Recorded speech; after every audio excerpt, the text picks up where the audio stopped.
You're listening to Big World Network.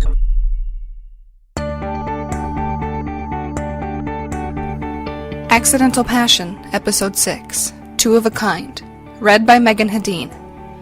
Warning! Although there is no material subject matter within that couldn't be found in any general bookstore with no age constraint, this series is rated 18 and contains adult situations and content.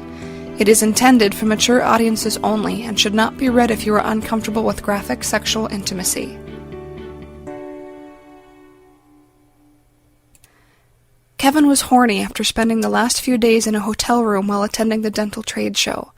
Every night had ended the same, with him lying in the hotel room, television on, masturbating before falling asleep. It had been a pretty boring show, which is why he had decided to catch a flight home a day early.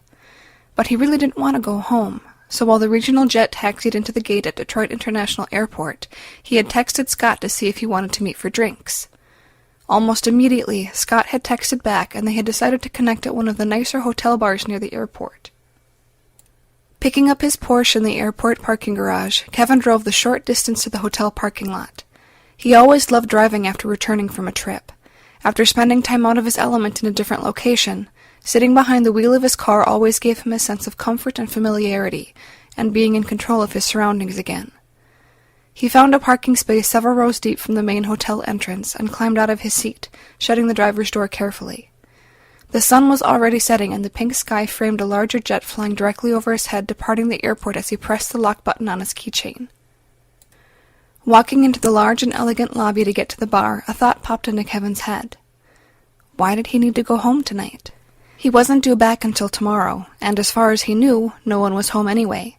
He glanced at the check-in counter, seeing there wasn't much of a line, save for just one businessman who appeared to be finishing up with checking in.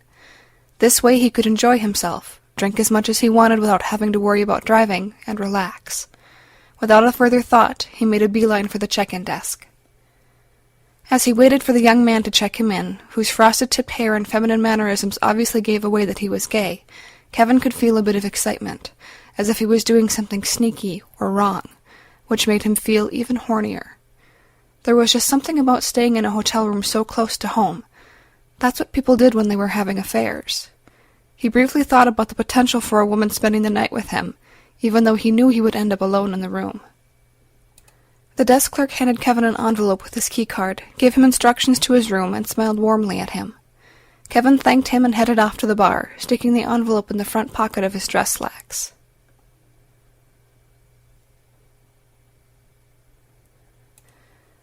Rick stood in the sand a good distance from the small waves lapping ashore, and watched the back of Ryan's Belize home. With the sun completely below the horizon now, he was able to see lights on in a rear corner of the house, seeing inside the home very easily through the large, picturesque windows. The other half was darker, with just a small light illuminating what was obviously a bedroom on the other side of a wall of sliding glass doors. As he continued to watch, he was able to see a man walk into the living room and move about, straightening up. He has a fucking servant? The sudden rise of anger caused Rick's chest and stomach to tighten, and the familiar taste of disgust and jealousy returned, lodging itself in the back of its throat. I can't let Kim fall for him. He may have nice things and a good life, but that isn't love. After several minutes of watching, he assured himself that no one else was home. Staying close to the several palm trees lining the property line, Rick made his way up the sandy beach to the darker side of the rear of the house. Looking in through the sliding glass doors to make sure, once again, that no one was in the bed sleeping or in the room, he tried to slide one of the doors open. It was almost a surprise, and totally unexpected, when the door easily slid open several inches. Stepping inside after opening it further and brushing past some hanging white sheer curtains, he slid the door closed behind him and made his way through the room to the opposite side, where there was an open cornered entry into a large bathroom and access to an outdoor shower area. Pretentious bastard. She will see through all of this. Making his way to the outdoor shower under the night sky, Rick sat down on a tiled bench to wait.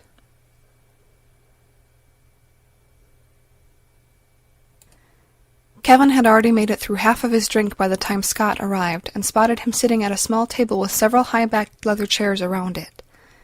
"Nice place," Scott said, sitting down beside Kevin while simultaneously motioning for the barmaid. "It is. We should come here more often." He surveyed the room. The decor was elegant with muted colors on the walls and carpet, with several levels of sitting areas, and 2 steps leading to the various levels outlined by blue lighting on the underside lip of each step. At one corner of the room, farthest from the door to the hotel lobby, there was a black, polished grand piano. A middle-aged man played some softer jazz melodies, swaying slightly as he played. Although there was a small microphone and stand next to the man, Kevin hadn't heard him sing since he had arrived. The bar itself and the rest of the room wasn't very busy tonight, with a combination of maybe 15 businessmen, a few couples, and one lone very sexy woman in a tight revealing dress sitting at the end of the bar. Scott was right. The entire effect of the lighting and music, along with the soft sounds of conversation and laughter, made it a pretty nice place. The scene was exactly how Kevin pictured the surroundings in Billy Joel's The Piano Man, a song he liked but usually found depressing. The 2 men spent the better half of 2 hours catching up and talking, and by the time the barmaid brought them their 6th rum and cokes, they were laughing and feeling pretty comfortable. And, as with most bars, the same was happening with the other patrons, and the overall volume of the small crowd was increasing with significantly louder bursts of group laughter from time to time. As they fell into a temporary silence, Kevin rocked his cocktail glass in his hand, listening to the satisfying clink of the ice on the sides. For what could have easily been the 10th time, he peered over the glass at the woman sitting at the bar. On several occasions, she had actually met his glance and smiled. "I can't figure out if that knockout brunette at the bar is a classy hooker or just my kind of girl looking to hook up," he said, mentioning the woman to Scott for the first time that evening. Scott turned around, following Kevin's gaze, looking over his right shoulder at the bar before turning back to face him. "Does it matter? I'm sure she's just as much fun either way. And if she's a hooker, you don't need to go through all the motions of putting in the effort so she won't feel cheap before she ends up in your bed." He laughed. Kevin was surprised. "Have you ever—" "Oh, hell no. But the drunker I get, the more sense it makes to me," Scott answered, taking a long pull from his drink. "Have you?" Kevin paused for a moment, glancing at the woman and making eye contact yet again. "No. Although, once I went to an oriental massage parlor that was rumored to give happy endings." "And?" Scott asked, amused and somewhat impatient, his words already starting to slur slightly. "And what? I paid her the 50 extra bucks and she stroked me off. Best handjob I ever got. She was even topless while she did it." "I guess that's paying for it. Sort of. Does your wife know about that?" Kevin laughed loudly. "Are you kidding? She's a complete prude and wouldn't get the appeal of it." "Neither would mine," Scott laughed, setting his drink down a little harder than he intended, causing some of it to slosh out on the table. "Damn it." Watching him mop it up with several cocktail napkins, Kevin didn't notice the woman approach them until she was standing right beside his high-backed chair and spoke in a cat-like voice. "You two look like you're having a good time. Mind if I join you?" She smiled down at them. Scott quickly dropped the wet napkins on the table and pushed a 3rd chair out for her. "Not at all." Kevin couldn't help but stare at her long exposed legs leading up to the high hem on her hip-hugging dress as she sat down. She crossed her legs, preventing them from seeing too much. As the barmaid approached the table, Kevin asked, "What are you drinking?" The woman turned to the barmaid. "Scotch, neat." Kevin spoke first as the barmaid left to get the drink. "That's surprising." "What is?" she asked, causing Kevin to flush slightly. Regaining his composure, he answered, trying to avoid sounding sexist. "Most women don't appreciate quality like that." The woman chuckled. Sticking out her hand to Kevin and then to Scott, she introduced herself.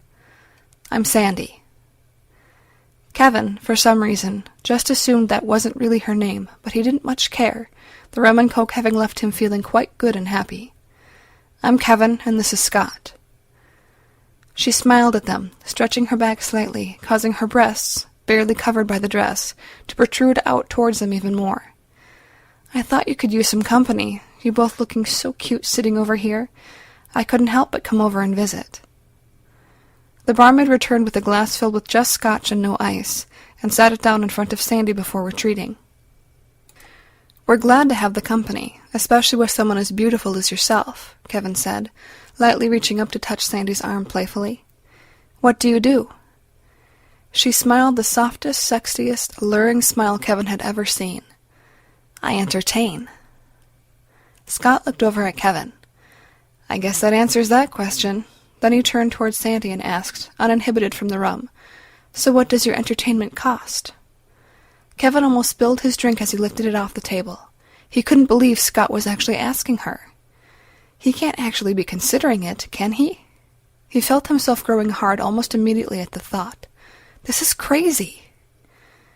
For two of you, and since I would certainly enjoy it from the looks of you both, the discounted rate of $500 each for the night. The two of us? Kevin was really feeling the effects of the alcohol now. He couldn't imagine that Scott was actually going to consider this. He knew Scott was pretty drunk, but this was... You place a high value on your entertainment, Scott replied. But definitely worth it, she said, placing her hand just above Scott's knee and sliding it up almost the entire length of the inside of his leg. Is that so? He replied, obviously enjoying the touch. What do you say we continue this party upstairs? She purred, removing her hand. Scott audibly sighed. I don't have a room. We're just here for drinks. Before he realized his alcohol-hazed brain was forming the words, Kevin heard himself saying, I have one. Scott shot him a look of surprise and smiled. Still coming to the realization that he had just spoken those words, Kevin also found himself pleased with Scott's apparent appreciation of him at that moment. His brain was reeling. What the fuck are we doing? Before he could finish the thought process, he felt Sandy's hand on the inside of his leg now, and as she slid it up under the table, she found his hard cock under the fabric of his slacks, causing him to suck in a deep breath, feeling her fingers gently squeeze. With her other hand, she grasped his and guided it to her legs, which she uncrossed. She then slid their two hands to the short distance up the inside of her dress until he could feel her, completely shaved, with his fingertips. He had never even considered sleeping with an escort, but once again he heard himself speaking. Let's go upstairs. Sandy rubbed his hand, encouraging him to brush his fingers against her opening for a brief second, before she retrieved her arm from under the table and released him. Kevin looked across the table at Scott, who was grinning ear to ear at him. What had he gotten himself into?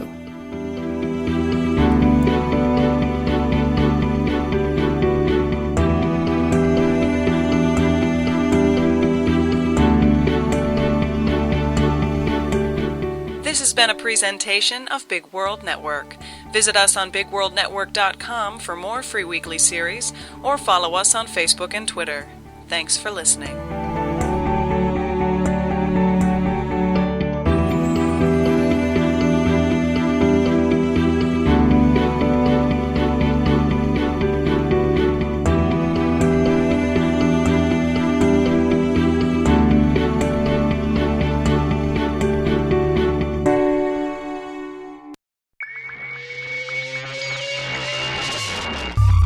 You're listening to Big World Network.